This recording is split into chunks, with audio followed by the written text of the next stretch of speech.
Welcome to this how-to video. This time we will show you how to turn on accessibility shortcuts. First we need to go to Settings. Search for Accessibility. On this page scroll all the way down until you see Accessibility Shortcut. You will see a list of 16 possible shortcuts. For this video we will turn on Smart Invert. Now click the side button 3 times. The shortcut will start automatically.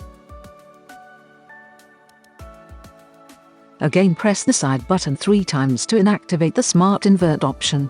Now we are going to add another shortcut. We return to the home screen to test it out. Press the side button 3 times. A pop-up Venster is showing up. Because there are now 2 functions selected, when choosing the first function it will immediately start.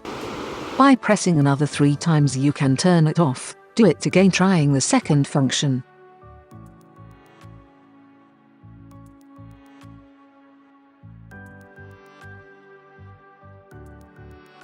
Choose the function or functions you would like to start with shortcuts. Have fun trying out.